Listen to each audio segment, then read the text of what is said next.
היום י"ד בשבט תשע"ו, 24 בינואר 2016, אנו מראיינים מטעם יד ושם את מר יצחק ברוך בביתו בפתח תקווה. מר יצחק הוא יליד פולטיצ'ן, מולדובה, רומניה, 1935. כן. בוקר טוב. בוקר אור. ספר לי בבקשה זיכרונות שלך מהבית לפני שהתחילה המלחמה. נתחיל עם המשפחה, ספר לי בבקשה על אבא והשם שלו. אבא קראו לו אייזיק, ואימא לאה, ואנחנו היינו 5 ילדים. שמות. שמות. יהושע מוסקוביץ' קראו לו. אחותי ז'אנה איציק. אח שלי איזו, יצחק. אני ברוך יצחק, הרביעי. יש עוד אח קטן שהוא בחיים, קוראים לו איציק מקס. מקס. כן. אנחנו נשארנו 2 אחים. האח הגדול ואחותי נפטרו, וגם עוד אח. איפה נפטרו? הם נפטרו פה בארץ. זה אחרי המלחמה. כן. אבל אני רוצה שתספר על החיים לפני. אז סיפרת שהייתם משפחה עם 5 ילדים. כן, ואימא שלי קיבלה מחלה שבגלל הפחד שקיבלה, הוציא את אבא שלי מהבית עם מקדח בראש, שיגיד להם איפה הסוסים, הוא חיבה אותם. והם הלכו ולקחו את הסוסים מאיפה שהוא חיבה אותם. ואחר כך, מהחסכונות, מה שאבא עשה, אחרי זה הוא קנה בחזרה 2 סוסים, והיה יוצא עם הכרכרה לפרנסה, לתחנת רכבת, לעלות אנשים לעיר. זה היה רחוק.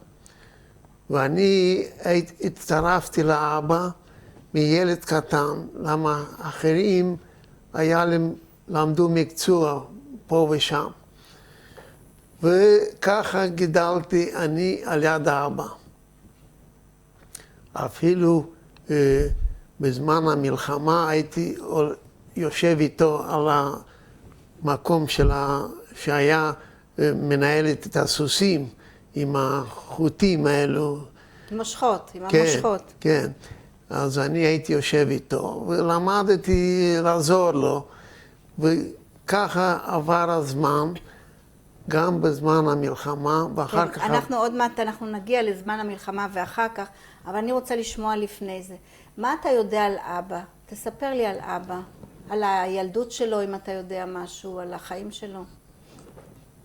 אבא היה איש עבודה, בשבת היה הולך בית הכנסת, והיה לנו בית הכנסת גדול בעיר פולטיצ'ן, כמו טמפל.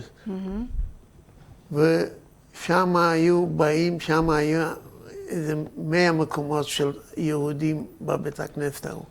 בבית הכנסת ההוא אפילו אני עשיתי את החופה. למה אני התחתנתי ברומניה, והיה לנו ילד, ועד 63 הייתי בפולטיצ'ן. כן, אבא נולד בפולטיצ'ן? לא, הוא נולד בגל"צ, עיר כזה. אתה יודע איך הוא הכיר את אמא? איך הוא הכיר את אמא זה בגלל הפרנסה עם הסוסים, אז היה נוסע מעיר לעיר, ואז הכיר את אמא והתחתנו, והיה 5 ילדים. כן. ואחותי והאחי הגדול, הם עלו ב-49, הם עלו פה בארץ. כן. לא היה נסיעות רגילות, היה דרך קיבוצים. כן. הם היו בקיבוץ השומר, ככה קראו לו, והם עלו אחד מהם, והם התחתנו בלי שאנחנו נהיה איתם. כן. אחי התחתן פה בארץ, באשקלון, וגם אחותי ביבנה, הייתה גרה במשפחה של אבא. כן. אתה אומר שהם עלו לארץ ב-45, אחרי המלחמה, דרך השומר הצעיר, דרך השומר. הם היו שייכים לארגון השומר הצעיר עוד לפני המלחמה, כשהם היו נערים, ילדים, אצלכם בפולג'אן? כן, כן, כן. הם היו כמו קיבוצניקים כאלו. כן. היה שם כמה פעמים בשבוע היה נפגשים שם, והיו לומדים לשיר שיר של ארץ ישראל. וב-49 הם עלו פה בארץ. הם תמיד רצו לעלות לארץ? כן, בטח. אצלכם בבית היה... בבית שנרשמנו, שלחו לנו נגטיב כזה שאסור לנו, לא הסכימו שנקבל דרכונים שנצא לארץ. זה לקח הרבה זמן. עד שלא אישרו לנו, אז אני גדלתי, התחתנתי עם אשתי, ויצא לנו ילד. כן. ו... אבל זה כבר אחרי המלחמה. אחר כך עלינו יחד עם האבא, ואבא התחתן עם אישה שנייה, למה היא נפטרה ברומניה, אימא שלי. באיזה שנה אימא נפטרה? ב-51. ב-51 היא נפטרה. אז אתה, אז היית... עוד לא הייתי נשוי, הייתי רווק. כן. כן, טוב, אז זהו, אתה סיפרת על אבא שתמיד היה לו סוסים, והוא נולד בגל"צ. מה אתה יודע על אמא? ספר לי על אמא, בבקשה.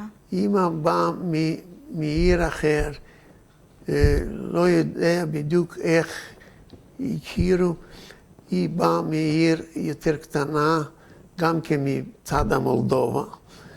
והם היו נישואים, מה שאני זוכר, אבל לא יודע בדיוק איך הם הכירו שהתחתנו. ואחר כך עד שהיא הולידה 5 ילדים, כן. והגיע מצב של הליג'ונרים.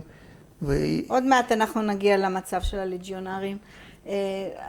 אתה אמרת שהאבא היה הולך לבית הכנסת הגדול, טמפל. כן. תספר לי על איך היה שבת וחגים אצלכם בבית. בבית אמא תמיד הייתה מכינה אוכל ליום שישי בשביל שבת. והיינו אוכלים, יושבים בשולחן יום שישי בערב, היינו יושבים כולם, והוא היה עושה קידוש. ואחר כך זה שהיה בא מהבית הכנסת. ואחר כך בשבת היה הולך גם כן. ואני הייתי הולך איתו הרבה פעמים. וכשאמא נפטרה ב-51, הלכנו, אני ושתי אחים, אחד יותר גדול ואחד יותר קטן, נשארנו רק 3 אחים. היינו הולכים להגיד קדיש כל השנה בבית הכנסת. אני הייתי הולך יום בבוקר ובערב. עם אבא. שם בטמפל? כן. היה מקום, באמצע השבוע היה בית הכנסת יותר קטן בתוך הבית הכנסת הגדול הזה, והיינו מתפללים 10, 15 אנשים יהודים, וככה כן, עבר הזמן. כן, אתה אומר שבשבת היה סעודה של ערב שבת. לא היה לנו פריג'ידר, היה אוכל, היה כזה עם מדרגות שהיו יורדים בתוך מרתף. כן. שם היו עושים את האוכל שיהיה יותר קר. זה היה המקרר שלכם כן, שם.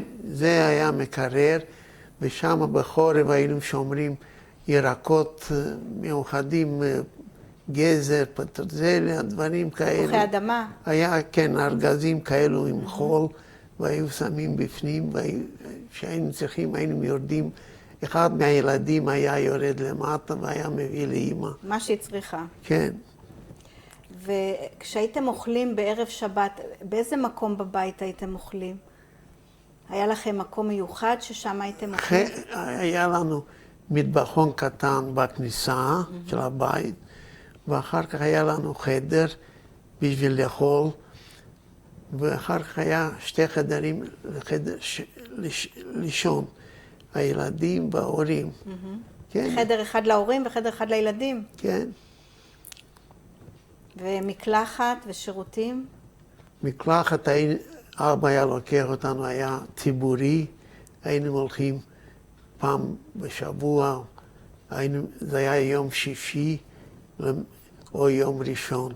היה המקלחת הציבורי שהיינו משלמים כסף בשביל להתקלח.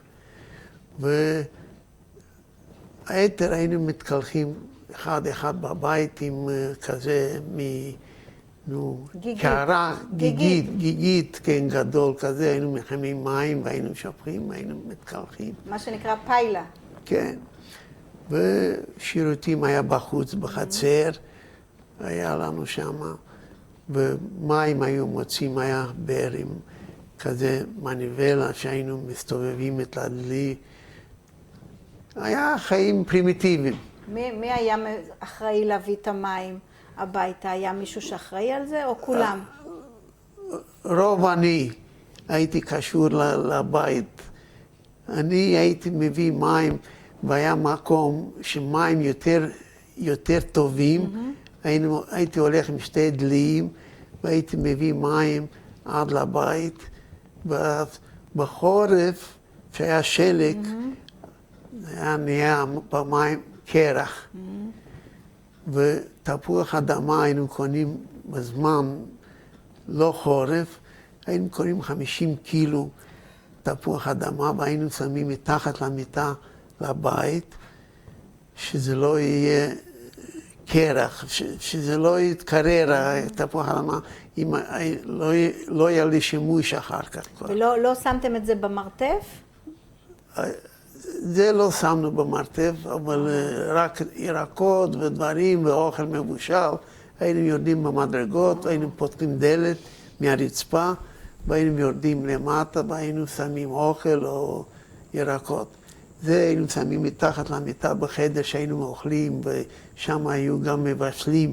היה בחורף, לא בישלנו במטבחון הקטן, בחדר שהיינו אוכלים היה גם עם עצים, היינו תנור עם עצים, וגם בתוך התנור היה מקום גם לעשות עוגות ולחם, היה כזה, והיה יוצא, נו, איך קוראים לזה? צינור? ערובה, עד היה יוצא עד בחוץ, דרך החלון בחוץ, ואז היינו משתמשים עם עצים.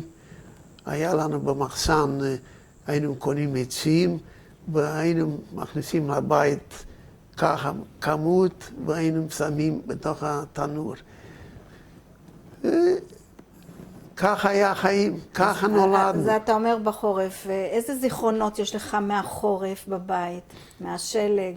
היית ילד. כן, היינו יוצאים לשחק בחוץ, ילדים עם שלג, עם מגלצ'ה כזאת.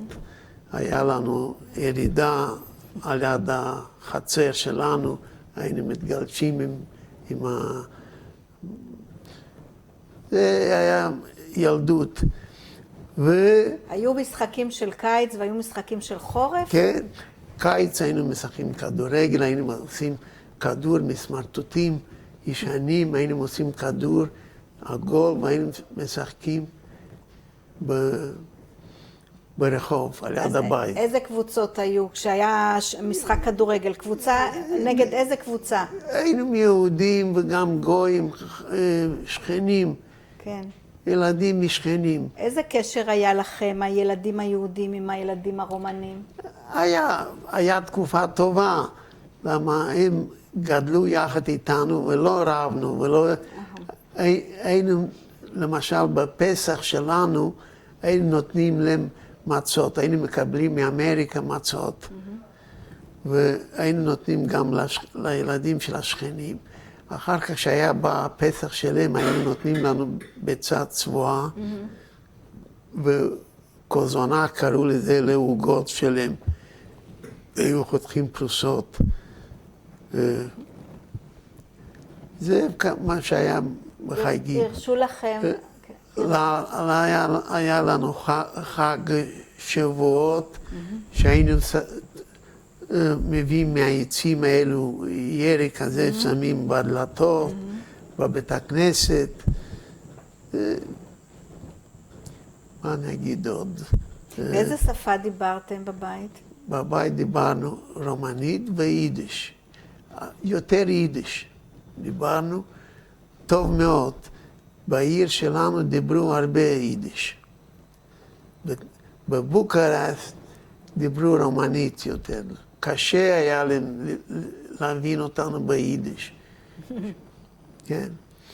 כשעלינו ארצה, אז עצרנו בבוקרשט.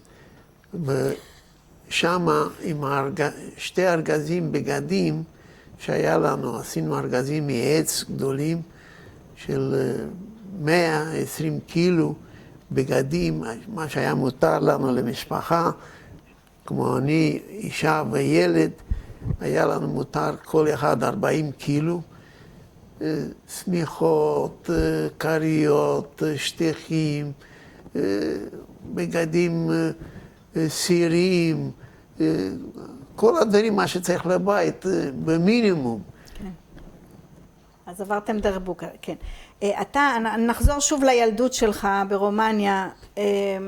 אתה אמרת שאתה הלכת עם אבא לטמפל להתפלל. אתה ידעת לקרוא מסידור בעברית? כן, כן. מי לימד אותך? בבית ספר שלמדתי 4 כיתות, כן. היה פעם ביום שעה עם מורה עברית. והוא היה כזה רציני שנלמד טוב. והתחלנו מאלף בית, וככה למדנו לעשות את האותיות, ולחבר מילים ולקרוא את המילים. ובבית הכנסת היה עם הכתב עם נקודות. כן. יש לי אפילו סידור מאבא, כן עוד, מרומניה. אז יכולתם לקרוא, אז אתם למדתם גם לקרוא עברית וגם לקרוא יידיש? כי היידיש קצת אחר. יידיש לא קראנו, יידיש דיברנו. כן. דיברנו בתוך הבית, המשפחה, ביידיש. עד היום אני יכול לדבר עם האח הקטן שהוא גר בחיפה, מילים ביידיש. אבל ככה אשתי גידלה גם בבית עם סבתא שלה, למה ההורים נפטרו גם כן ממחלות.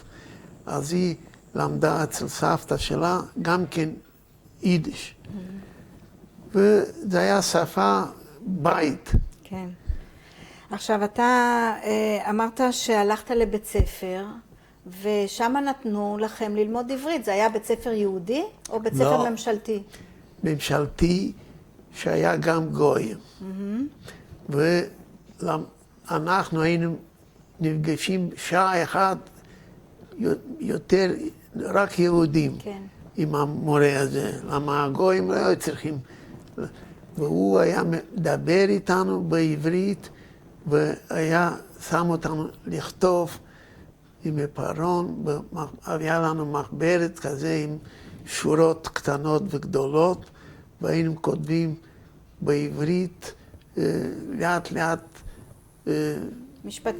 משפטים ואותיות, כן? עכשיו, ודיברנו איתו גם. הוא גם לימד אתכם דת? זאת אומרת, קצת על הדינים, על אולי ספר בראשית, כן? על החגים, כן, לימד אותנו.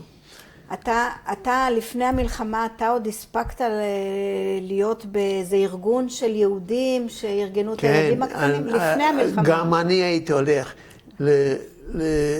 לאיפה שהיה הכשרה, קראו לזה. שם היו נפגשים ילדים יהודים, צעירים, והיו מדברים, והיו מספרים, ואני הייתי מקבל גם מכתבים מישראל, מאחותי, הייתי כותב לה ברומנית, והיא הייתה מחזירה לי מכתב מארץ ישראל, והייתי שומר את המכתבים עם הבולים של ארץ ישראל שהיו. וזה לא היה ארץ ישראל, זה היה, היא התחילה בזמן שהיה כתוב בבולים פלסטין. כן. ואני זוכר הכל, אני הייתי כותב לה. לא מזמן, כמה שנים אחורה, הבת של אחותי שמרה את המכתבים שאני הייתי כותב לה, לאחותי. כן. והיא הייתה ילדה, והיא הייתה קשורה לאימא שלה, למה אימא שלה גם כן נהייתה חולה פה מהמלחמות, ממה שהיו פה, ובעלה נפטר. על מי אתה מדבר? על אחותי. על הבת של אחותך. כן. כן, טוב, בסדר. אנחנו נתקדם בסיפור. בשנת 39, אתה היית ילד בן 4, התחילה מלחמת עולם, עולם שנייה. כן. גרמניה תקפה את פולין, והתחילה מלחמה. אצלכם ברומניה עוד היה שקט, אבל גם היה כבר... אני אספר לך משהו ככה. בפולטיצ'ן, איך שהתחילו לבוא הגרמנים, האנשים עשו בבית הכנסת עם מקום כזה בשביל פתיחה, שהיו יושבים עם רובים שם בשביל לשמור על הבתים, על העיר. מי שמר? יהודים? יהודים. עם רובים? גם גויים. לא ידעו מי הגרמנים יתחילו. אז, ובסוף, איך שהגרמנים הגיעו, הגויים לא עשו כלום לגויים. הצטרפו ולמדו את הגויים שיגלו איפה יש יהודים. ואני זוכר שלקחו את האבא שלי בהתחלה ולקחו אותו לרכבת, ששמו את היהודים ברכבות, שנסו לעשות עבודות איפה שהם היו צריכים. כן. עבודת כפייה. האבא שלי חזר עם בגדים לא נקיים, עם כלים, והוא לקח בחזרה את הסוסים עם זה, והיה נוסע עם קצין רומני, היה לוקח אותו מהבית לבסיס, ואז אני ישבתי איתו, כל הזמן הייתי הולך איתו. וככה זה לקח עד שעברנו לסוצ'אבה. כן, רגע, רק רגע.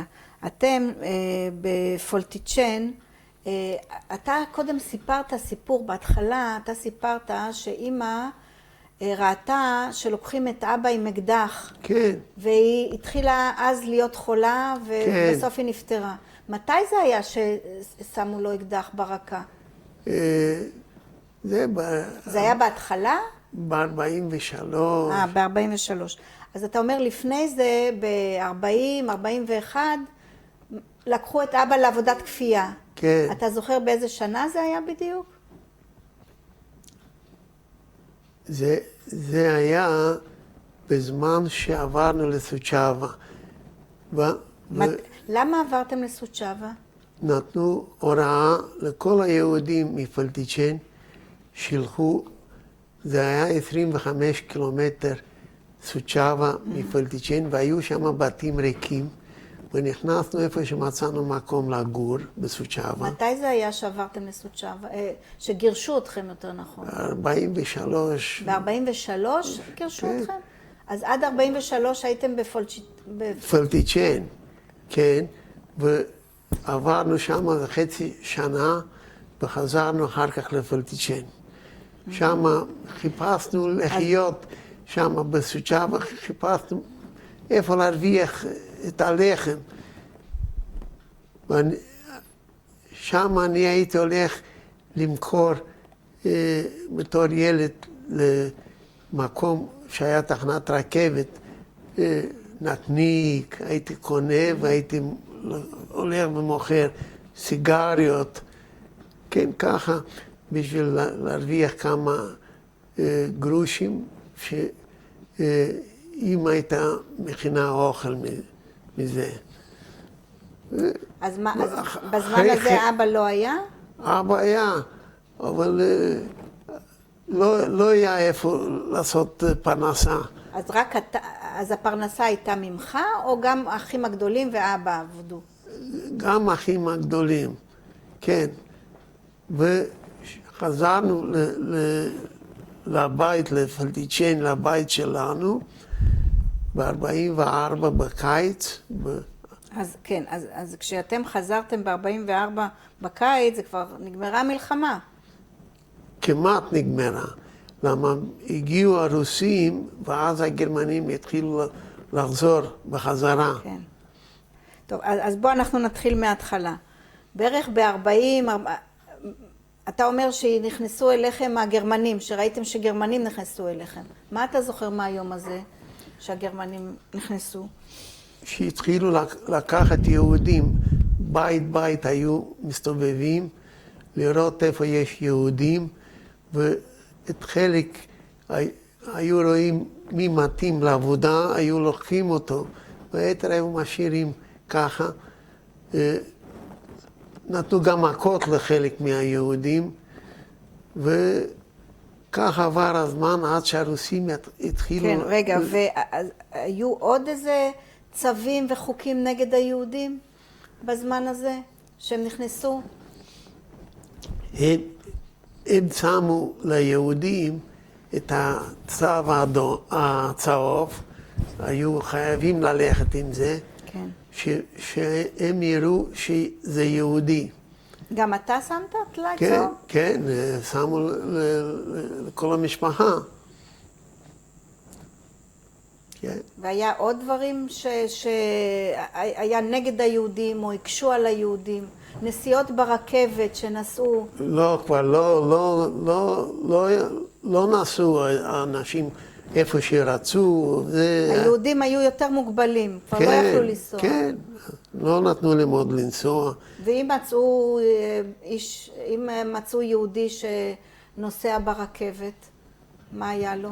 לא היה רכבת כמו שרגיל עם נוסעים.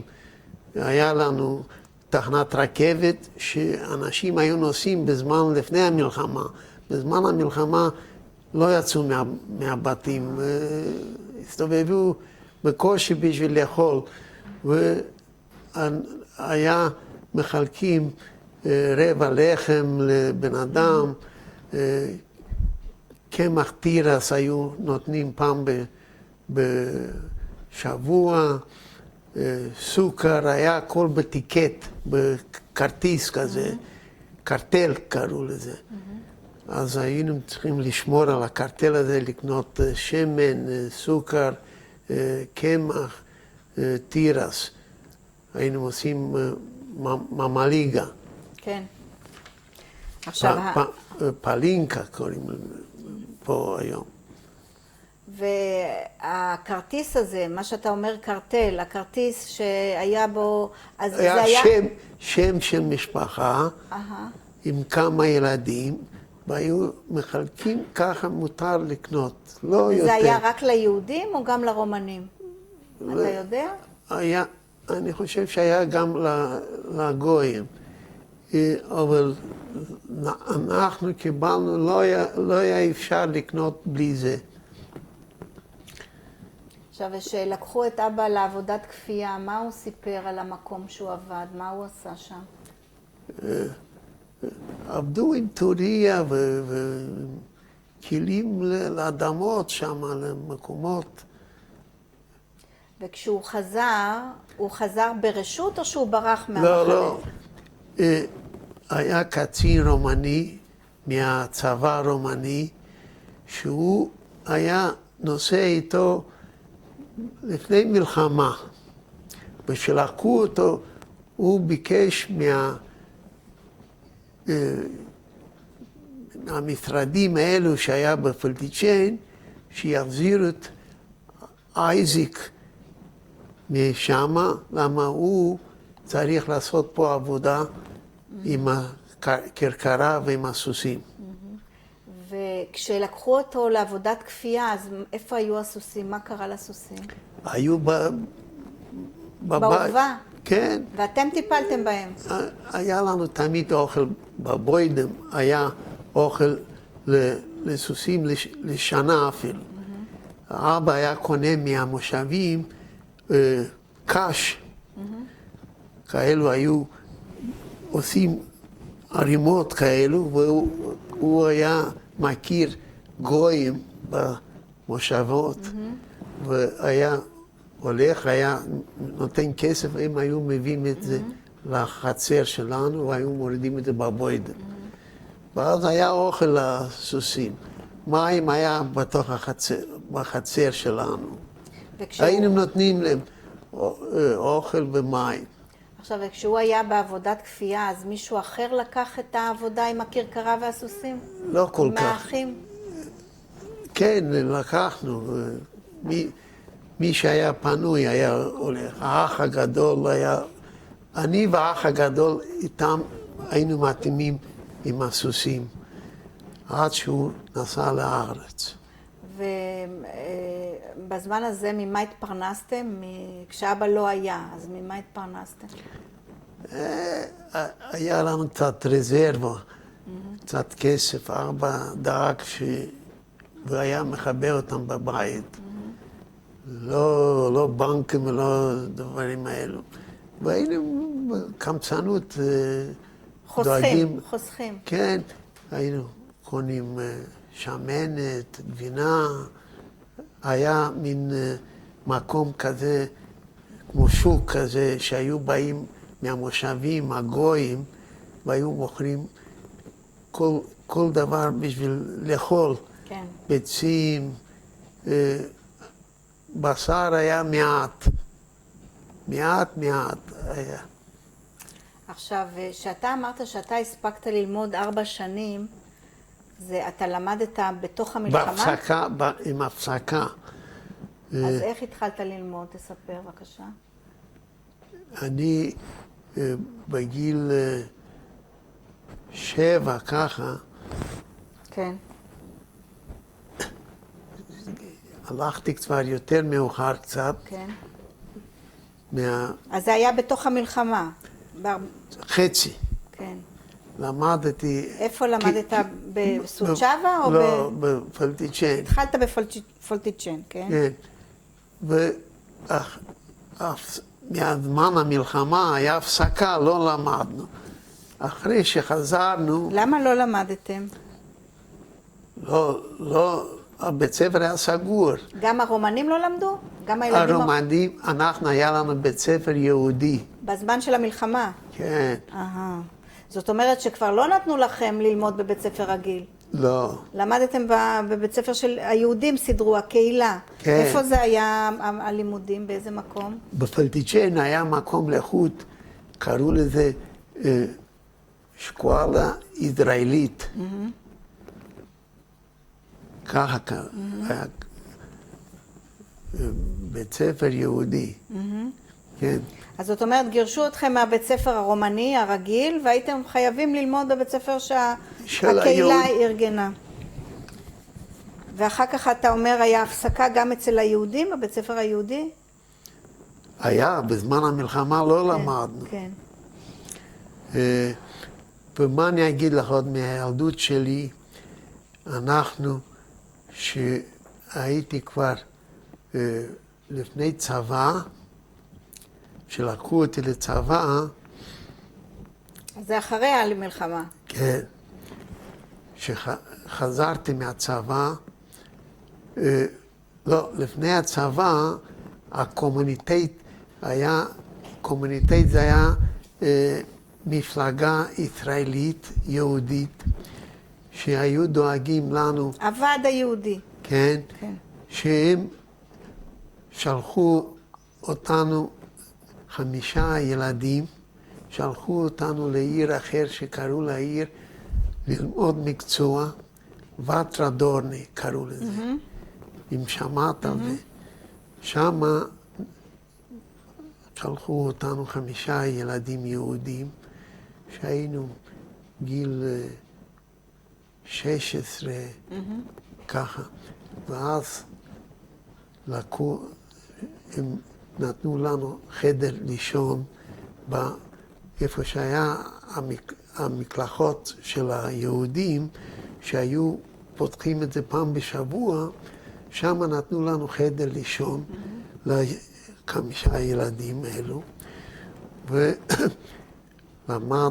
ולמדנו במפעל שהיה רוסי שהיה מנהל את המפעל, ושם התחלנו ללמוד מקצוע. איזה מקצוע? מה? איזה מפעל? למה?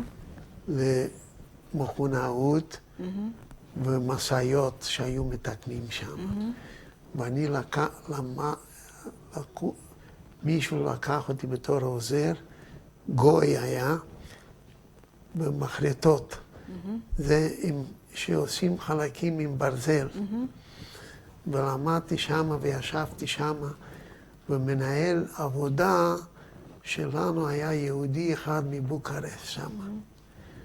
והוא פתאום אמר לנו שהוא עוזב והולך בעיר אחר. שאני ועוד אחד מהם עזבנו שם ונסענו אחריו שם. זה היה עיר בין וטרדורני לקמפולונג, קראו לזה גור החומור. שם התחלנו לעבוד, ולקח זמן, איזה שנה ומשהו, שנה וחצי, ומשם חזרנו לפלטיצ'ן. ושם התחלתי לעבוד במפעלים אחרים. ואני הלכתי לעבוד במפעל שהיו מתקנים רכבת קטן שהיה מביא את העצים מהיער למפעל שהיו עושים קרשים. ואיפה היו הולכים הקרשים? ישר לרכבת לרוסיה. ושם עבדתי עד שהתחתנתי. כן, טוב, אנחנו עוד נגיע לזה. קצת אני רוצה יותר לשמוע על הזמן של המלחמה. אתה סיפרת שאתה כבר בן 16, אבל אז אתה אמרת שבאיזשהו שלב אמרו לכל היהודים מפולטיצ'ן לעזוב את הבתים שלהם ולעבור לסוצ'אבה. תוך כמה זמן הייתם צריכים להתארגן ולעזוב את הבית? מהר. מהרגע להרגע? שבוע שלמה. שבוע להתארגן. כן, ולאבא היה סוס עם עגלה, לא כרכרה, עגלה, שהוא שם אותנו עם דברים, מה שהיה יכול לקחת מהבית, והשארנו את הבית ריק. נעלתם את הבית ועזבתם, או שהייתם צריכים למסור את ה... כן, עזבנו את הבית. כן, אבל כשנעלתם את הדלת, הייתם צריכים למסור את המפתח למישהו מהעירייה? לא. כל אחד עזב את הבית, היהודי. כן. ומה עשיתם עם הדברים היקרים? מה שהיה אפשר לקחת, לקחנו. מה שלא, נשארו מזוודות, שמנו בגדים, דברים, ועם זה עברנו לסוצ'אבה ושם... וכשאתם עזבתם את הבית, איך התנהגו השכנים הרומנים שלכם? מה הם אמרו? רמו עלינו. רחמו? כן, היו מצטער, למה גרנו יחד כל החיים שם. כן. פה היו בית שלנו, פה היה בית של גויים, שהיה להם גם ילדים, היינו מכירים. היה שינוי מאז שהתחילה התעמולה הגרמנית והאנטי-יהודית והגרדה דה פייר? הייתה להם השפעה, מה שקרה בפוליטיקה, בעולם? הייתה השפעה על השכנים? לא, השכנים היו בסדר, השכנים הגויים. רק אחר כך שקם אנטונסקו, היה מפלגה כזאת של אנטישמים. כן. אז אלו לא היו השכנים שלנו, איך אומרים. הם היו יושבים במקום מרכזי, בעירייה. כן, אז מה הם עשו? מה היה ההשפעה של אנטונסקו? הם חיפשו מי שיש כסף, מי שעשיר, מי שהיה חנות. אז עשו, מה, נכנסו לבתים של האנשים? אליכם גם נכנסו? לא, עלינו לא היה בעל חוץ מהסוסים, מה היה לנו? לא היה לנו כלום. כן. אז אתם עליתם על העגלה ונסעתם לסוצ'אווה. כן. איפה גרתם בסוצ'אווה? מצאנו בית ריק באיזשהו רחוב, ושם נכנסנו והיה שתי חדרים ככה, גרנו אנחנו, והיה לנו עוד משפחה, באו על ידינו, ככה. היה רהיטים בבית? לא, לא. ולמי היה שייכים הבתים האלה הריקים? לא יודע לאן האנשים האלו עזבו ונסעו. הבתים, זה היו בתים של יהודים או בתים, אתם ידעתם? לא ידעתם? לא ידענו. מצאנו בתים איפה שהיה, גם עם רהיטים היו בתים. כן. וגם בסוצ'אווה היה לכם, איך קראת לזה, תלושים של אוכל, או רק בעיר שלכם? בפולטיצ'ן. כן. רק בפולטיצ'ן? כן. בסוצ'אווה היה לכם? לא, בסוצ'אווה לא נתנו לנו. הייתם צריכים להסתדר לבד. לדאוג לקנות איפה שמצא משהו. כן. אז אתה אומר בסוצ'אווה אתה עזרת לפרנסת המשפחה, הלכת למכור? כן, קראו שם על תחנה מרכזית כזה של רכבת, בורדוז'ן, קראו שם. היינו הולכים שם, ושאנשים היו מסתובבים מרכבת שם, אז היינו מחפשים למכור, להרוויח כמה כסף, שיהיה לנו לקנות אוכל. איך התנהג? תשתי מים. גם אתה יכול. גם אני אשתה.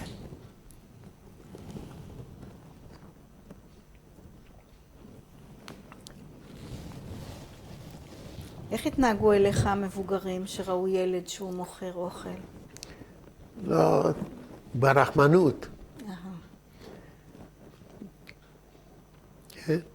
תספר לי חוויות מהזמן הזה, שאתה ילד ומוכר אוכל, ואתה עוזר בפרנסת המשפחה.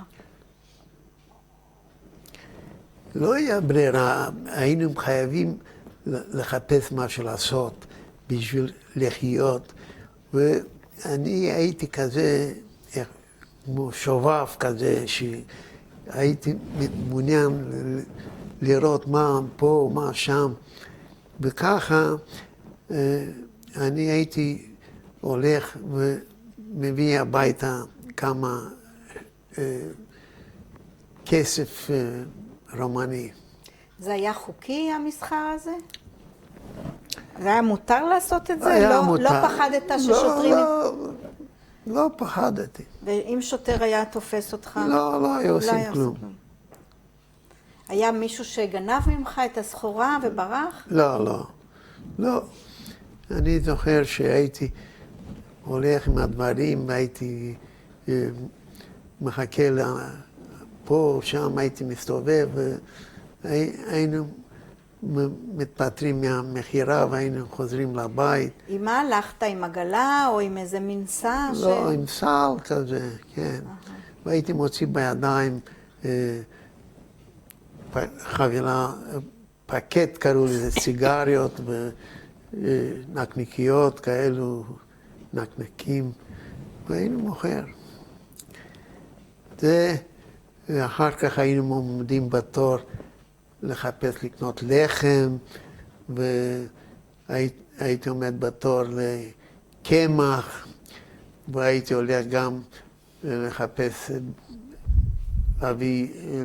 היו באים גויים ממושבים עם סל כזה שהיו מחזיקים ביצים שם, ולפעמים היינו קונים גם בכניסה לפולטיצ'ן לעיר, זה היה חוץ מהעיר, ככה מפה היה מושב כזה ופה היה מושב כזה, היינו באים בהתחלה של המושב, בהתחלה להיכנס לעיר, פולטיצ'ן, היינו יוצאים מהעיר קצת בקצה, לפגוש את הגויים עם הסחורות, והיינו מחפשים לקנות עוף, כן, בשביל לקחת לשוחט, לא היה כמו עכשיו עופות מוכנות.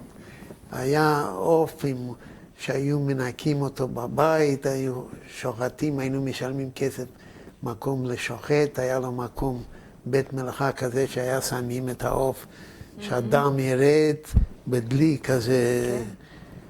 ואם היית מנקה את הקוצים והיית לוקח את העוף אחרי שהמנקה, היית שורף אותה בתנור, היה עושה קצת אש עם ניירות, היה מסובב של כל הקוצים נשרפו, והיית פותח את העוף, מנקה, מוציא את הכבד מהעוף, ושמים במים, אחר כך במלח, היו עושים קשרות. היה חשוב לכם בזמן של המלחמה, אפילו שזה היה קשה, היה חשוב לכם לשמור על כשרות, על ללכת לשוחט, לשחוט? אם לא היינו קונים עוף. לא הייתם קונים. אפילו שהייתם יכולים, לא הייתם קונים? כי היה חשוב לכם הכשרות. כשהייתי כבר ילד יותר גדול, היה פעם בשר בקר כשר בחנות אחת בעיר פלטיצ'ן. היינו עומדים בתור משעה 5 בבוקר, היינו עומדים בתור עד שיפתחו ולקנות קילו בשר עם עצם לבית. כן. אתם גם בזמן המלחמה, אתם גם חגגתם את החגים, את ראש השנה, יום כיפור? יום כיפור היינו שומרים, כן. היינו יודעים, בטח, ידענו מתי ראש השנה, מתי... במלחמה, וגם הלכתם לבית הכנסת בזמן של המלחמה? איפה שהיה אפשר, איפה שהיה פתוח. בפלטיצ'ן, אחר כך לאט לאט הצמצמו את האנשים, אז היו... מה זאת אומרת צמצמו? רק את היהודים צמצמו? היו פחות יהודים, אז היינו מתחברים בית הכנסת הזה עם עוד אחד שיהיה מניין. כן, תראי, זה דברים שזה אחורה שלי בכמעט 70 שנה. אני כבר עברתי את ה-80 בחודשיים. בלי עין רע, אבל אני מרגיש ככה עם ראש טוב. יישר כוח. כן. כן, יפה. אז אתה אומר שבכל אופן שהיה מלחמה, אתם השתדלתם... לחיות. להתקרב עם היהודים אחד לשני בשביל ללכת לבית הכנסת, שיהיה מניין. כן. ופסח, אתם יכולתם למצוא מצות בפסח במלחמה? פסח אמריקאים היו שולחים לנו מצות. גם במלחמה? לא, במלחמה. אני מדברת על המלחמה. במלחמה עשו במקום מצות, ככה. והיו נותנים בחבילה למשפחה, זה היה... וקמח מצות היה מקום שהיינו לוקחים את המצות, והיה מעץ כזה, מתקן כזה, עם מוט כזה מעץ, היו שמים את המצות בפנים והיו דופקים עד שהיה יוצא קמח מצות קצת, בשביל לעשות כמה דברים, היו עושים קניידלך. אז גם במלחמה, אתה אומר, היה חשוב לכם, אם לא קיבלתם, אז עשיתם. המלחמה הייתה תקופה שכמה שהיינו בסוצ'אבה וכמה בפלטיצ'ן, וזה הגיעו הרוסים תקף. כן, אבל... הגרמנים שגילו שהרוסים באים אחר... מתקרבים? כן, למה הם באו, איפה שהגרמנים היו, הם באו אחריהם, למה הגרמנים רצו להיכנס גם ברוסיה. כן. למה גם שם היה יהודים. כן. אז הרוסים, איך אומרים, עזרו ליהודים שנתנו להם לחיות. עכשיו, באיזשהו שלב, בזמן של המלחמה, עוד לפני שהרוסים הגיעו, אתם חייתם תחת הפצצות? היו הפצצות? היה בכל אופן מלחמה. היו יריות, אווירונים? כן. אווירונים לא כל כך זוכר, אבל תותחים היו, והם היו מחפשים בית יהודים, זה בפלטיצ'ן. אחר כך שנתנו הוראה שהיהודים יעברו ל-25 קילומטר לסוצ'אבה, אז נתנו לנו לעזוב. אחרי זה, הם לא באו אחרינו בסוצ'אבה, נתנו לנו, אבל הרוסים הגיעו כן. על איפה שהיינו, והם שחררו אותנו. כשאתם הייתם בסוצ'אבה, אז הגיעו אליכם הרוסים? בסוצ'אבה או בפולטיצ'ן? בסוצ'אבה. אז כל הזמן נשארתם שם עד שהרוסים הגיעו. עד שהם אמרו לנו שיכולים לחזור. כן, עכשיו, כל הזמן של המלחמה, אתם שמעתם מה קורה בעולם, מה קורה בפולין, על הגטאות, על מחנות, שמעתם על זה? בטח. ידעתם? ידענו ששם יש מחנה עבודה, ושהם היהודים עושים לבד מקום בשביל לזרוק את היהודים המתים. שמעתם על זה? כן, וששרפו ילדים והוציאו את הפלטות שיניים מהמבוגרים ונעליים. את זה עוד ידעתם בזמן של המלחמה או אחרי זה? לא, אחרי. שמענו על זה. עכשיו, בזמן... לא היינו שם בפנים לראות מה שהם עושים. עכשיו, בזמן של המלחמה הגיעו אליכם פליטים שברחו מפולניה או ממקומות אחרים? הגיעו גם מיוון. כן, יהודים. הגיעו גם מיוון ברומניה, גם כן שגירשו אותם. והם באו בשביל לחיות איתנו יחד. אני זוכר. אז איך דיברתם? איך תקשרתם ביניכם? זה היה קשה. זה היה קשה. אנחנו התחלנו אחרי המלחמה לחפש פרנסה ועבודה. כן, אז בוא נסיים את התקופה של המלחמה. אז אתה אומר שב-44 בקיץ הגיעו אליכם הרוסים. כן.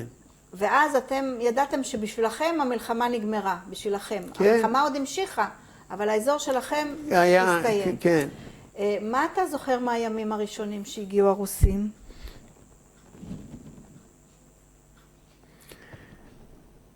שאנחנו הרגשנו יותר טוב, למה כבר הרוסים התנהגו אחר איתנו.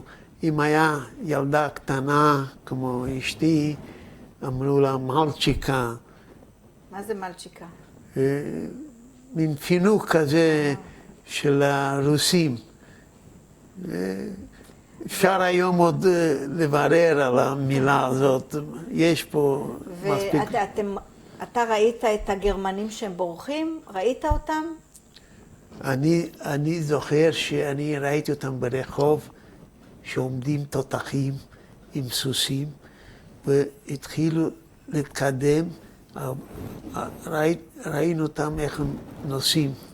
שהם מתקדמים לאיזה כיוון? לכיוון רוסיה או לכיוון מערב? כיוון פולין. שהם כבר, אז זה כבר אחרי, שהם בורחים כבר. כן. אז מה, דיברת איתם או היה איזה לא, קשר? קשר עם הגרמנים, לא. לא העזת לדבר לא. איתם? הם דיברו גרמנית, ואנחנו צריכים לזרוק איזו מילה ביידיש.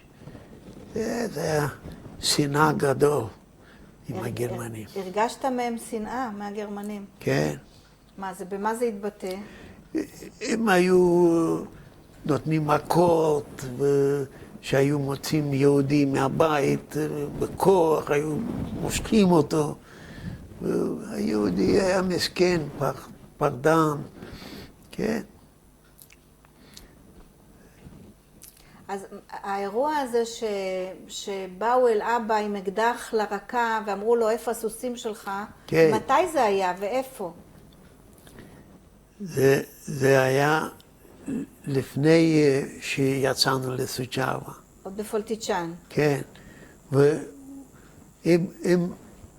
זה לא רק הגרמנים עשו את זה, הגויים ששנאו אותנו, הפשיסטים. הליגיונרים. כן, ליגיונרים, כן. והלכו לבית איפה שהוא חיבר אותם אצל אחותו, גר ברחוב רחוק מפלטיצ'ן, וכזה לכיוון מושבה. כן. אז עד שם הם הלכו והוציאו את הסוסים של אבא.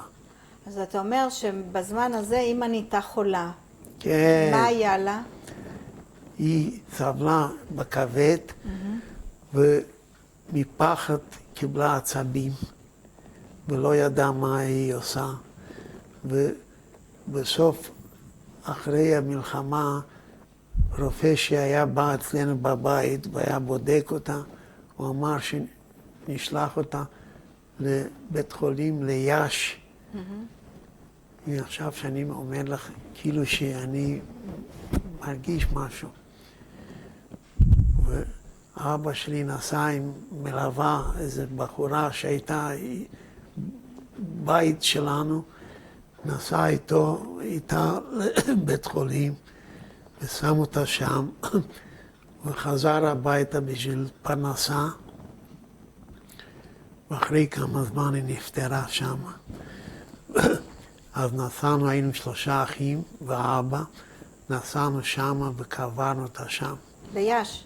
ביאש, ב-51. ואחר כך אבא ישב לבד, ואני הייתי בבית, ובאה שכנה שלימד אותי לבשל. אני הייתי הולך לקנות, הייתי מבשל, הייתי מחליף את הציפיות של המיטות וזה. היה עד שהרגשתי שאני מפסיד את החיים שלי. אמרתי לאבא שיחפש איזה בחורה, ושאני אלך ללמוד מקצוע. הייתי בן 16 כבר, פחות אפילו, 13. ושלחו אותנו 5 יהודים כן. ללמוד כן. מקצוע. אז את זה סיפרת ששלחו אתכם ללמוד מקצוע, אתה למדת חרטות. כן. מכונאות, חרטות, וחזרת בחזרה לפולטיצ'ן. כן, ונכנסתי למפעל לעבוד מקצוע. ועבדתי עד שהגעתי לארץ. פה כן, לארץ אז שוב בינתיים פעם. אתה אומר, כן, אחרי זה התחתנת. רגע, לפני זה לא היית בצבא? בצבא הרומני? הייתי 2 2 בצבא כן. הרומני. כן. ואחרי זה התחתנת? ב-21 כבר הייתי בבית, משוחרר מהצבא, והלכתי לעבוד עד שבשנת ה-60 התחתנתי. הכרתי את אשתי. מה שם אשתך? שם של? אשתך? אתי. אתי. וגם שם ברומניה קראו לה אתי? כן. שם קראו לי אתי, ופה פתאום הוא אמר לי, אין אתי, יש יהודית. אז לא הייתי הולכת... אתי, כן, אתי, ומה היה שם המשפחה שלה מהבית? סטולרו. סטולרו. כן? התחתנתם והמשכתם לגור בפולטיצ'ן? כן, הזכרנו בית וגרנו במקום, ואני הייתי הולך לעבוד והייתי, עבדתי שם איזה 1.5 שנה שם במפעל ההוא, זה היה רחוק. אחר כך מצאתי מקום עבודה למפעל של חוטים, ושם היה 3 משמרות במקצוע שלי. אבל אתה עבדת בטח עם המכונות, לא עם החוטים. עם מכונות, כן. היה שם מכונות שהיינו מתקנים את הכלים של המפעל. כן. ואז שם עבדתי פעם בוקר, פעם צהריים, ופעם מ-10 בלילה הייתי עד לבוקר, ואשתי הייתה נשארה לבד עם הילד. כן, מה שם הילד שנולד? קראו לו ראול. ראול. ולמה קראו לו ראול? היה לזה איזה משמעות? שם ראול נתתי לפני שאימא של אשתי נפטרה, ולאימא של אשתי קראו רחל. ולקחתי את הרש ונתנו לבן. היום הילד הזה, הוא גר ברמת השרון, והוא קוראים לו רפי והוא עורך דין היום. הוא אבל עבד איזה 20 שנה, למד פנימייה בירושלים בבזק, עבד בבזק, ובסוף, שכבר היה ותיק, התחיל ללמוד עורך דין בתוך העבודה של בזק. אבל בזק מוציאים כמו בצבא. בבזק, אחרי כמה זמן, השתחרר ויצא לפנסיה. ומשם הוא השלים עם הלימודים של עורך דין. לימודי משפטים. כן, והוא קיבל את התואר. התואר פה יש איזו תמונה. כן, כן, כן. יש תמונה שלו, הוא קיבל את החלוק הזה של עורך דין עם מספר, כן. ואז הוא פתח משרד בבית שלו. והיום יש לו 2 בנות, והבנות לומדים את המקצוע של האבא. יפה. אז ראול נולד ברומניה, כן. אחר כך ב-63 עליתם לארץ. כן. נולדו עוד ילדים? אחר כך הסיפור של אשתי זה קשור לחיים. אשתי, איך שהגענו לישראל ב-63, לקחו אותנו מונית מחיפה מהאונייה, שהגענו עם האונייה, לקחו אותנו לכיוון קריית מלאכי. וכשהגענו לקריית מלאכי מחיפה, זה היה ערב ראש השנה. ואני, קיבל אותנו רומני אחד שהיה בסוכנות בקריית מלאכי, קיבל אותנו במונית, עם מונית מהתחנה של קריית מלאכי. ואז אני שאלתי אותה, יהודי מהסוכנות, מה היא יכולה לעשות אשתי במקצוע שלה? היא הייתה ספרים לגברים. היית מגלח והיית מספרת דברים. היא למדה טוב את המקצוע. אז הוא שמע וידע שיש רומני אחד עם מספרה בקריית מלאכי, והוא מחפש ספר. אז הוא עצר את המונית, מצא את אח שלו, זה הרומני, ואמר לו שיקח את אשתי מהמונית לעבודה. ואני נשארתי עם הילד והלכתי לסוכנות. אני ראיתי איפה המספרה, ואני הלכתי עם המונית, עם היהודי של הסוכנות, שייתן לנו צריף. נתנו לנו צריף עם שולחן ושתי כיסאות ושתי מיטות, ושתי סירים, כמה דברים. ונתנו לי גם 2 חלות וקצת דברים. זה היה ראש השנה, ערב ראש השנה. ערב ראש השנה. אני לקחתי אחר כך את הילד שלי, ולקחתי אותו איתי, והלכתי למספרה, שאשתי תדע איפה לבוא. זה סיפורים אמיתיים, מה שאני מספר לכם פה, וככה התחיל החיים בקריית מלאכי. במה אתה עבדת? אני אחרי חגים הלכתי וחיפשתי בסוכנות איפה אני יכול לעבוד במקצוע, ולקחו אותי גם כן למפעל שהיו עושים שם, מתקנים טרקטורים. ומצאתי היו 3 בלבטים, ו2 ידעו יידיש. ואני דיברתי איתם ביידיש, וקיבלתי מחרטה, והתחלתי לעבוד.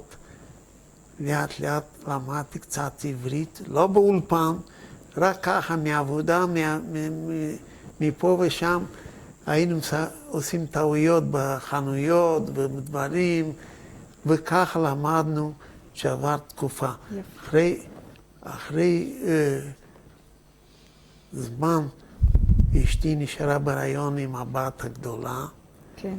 אז בואו, אנחנו רק שמות של הבנות שלך. אתה אומר ראול היה, רפי היה הבכור, אחר כך? הבת הייתה יותר קטנה מהבן ב10 שנים. קראו לה ליזה, ליזה איציק. מה? טוב, לא משנה. אחרי ליזה. ליזה נולד הבת הקטנה. כן, אשתך מתקנת שליזה נולדה אחרי 4 שנים, אחרי ראול. כן, ואחרי 10 שנים נולדה מרפי, נולדה הבת השלישית, הבת השנייה. כן, מה השם שלה? איריס. איריס. אז אתם כל הזמן הזה הייתם בקריית מלאכי, עבדתם? כן. משם יצאת לפנסיה? עכשיו יצאתי לפנסיה, אבל הבנות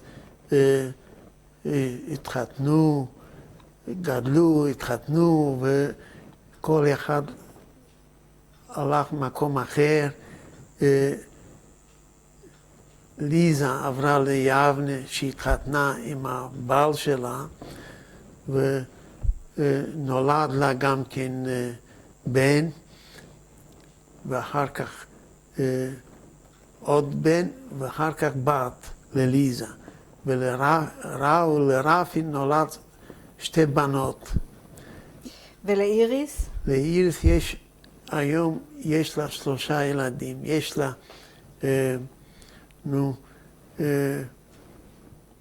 לאיריס יש את אני מבולבל. בסדר, טוב, אז...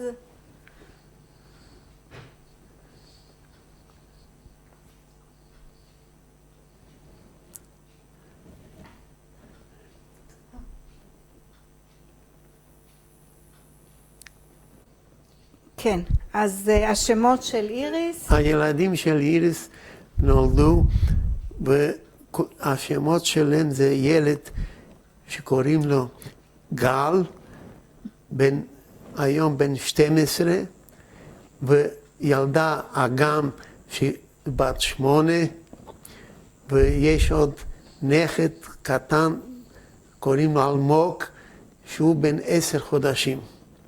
כן. והיא עובדת בבנק לאומי, בתפקיד של משכנתאות, שהיא היא יושבת עם הלקוחות בשביל לקבל הלוואות. כן. ואתם... ואני עבדתי במקצוע שלי בקריית מלאכי, עד שהחלטתי להפסיק לעבוד.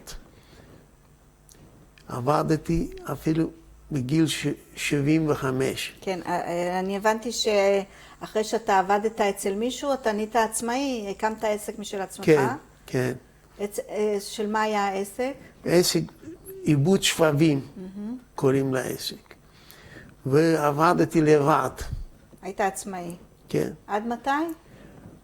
עד לפני שנה. שנה עבדת. בסדר, אתה סיפרת על הילדים שלך, על הנכדים שלך, איזה מסר היית רוצה להעביר להם? מה חשוב לך להעביר לילדים, לנכדים ולדורות הבאים? שאני אגיע לראות תענוג שיתחתנו ושיהיה לי, שיהיה להם ילדים, שיהיה לי, איך קוראים לזה? נינים. נינים, כן. כמה שאלוהים ייתן. תודה רבה. נו, את יכולה לשתות עכשיו. פה זה המצבה של אמא שלי. בתמונה נמצא אבא, אחי הגדול, יותר גדול, אני ואחי הקטן. איפה אתה? אני בצד שמאל, שאני מסתכל מפה.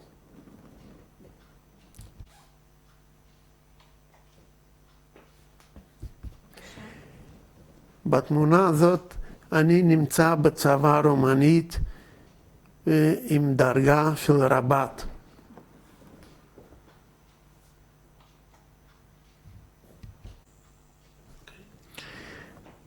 בתמונה הזאת אני נמצא באיזו חופשה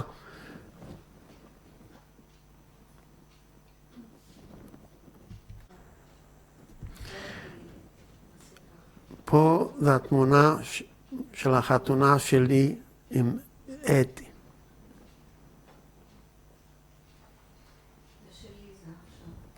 מסתכל, גם ככה.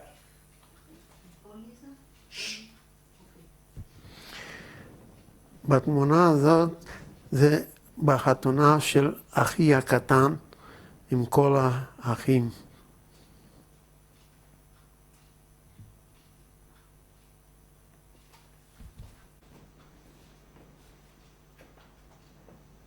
אוקיי, תגיד מה. בבקשה.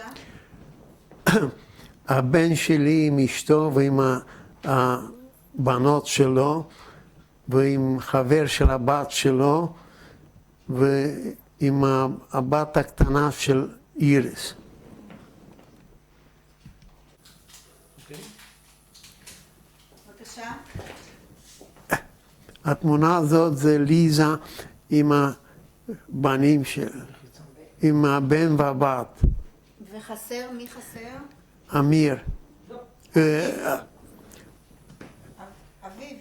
אביב. אביב.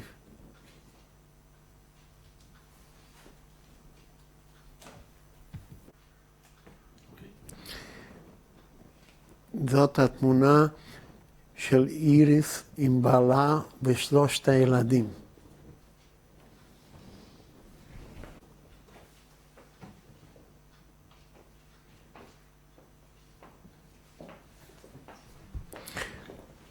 פה אנחנו חוגגים 50 שנה מהחתונה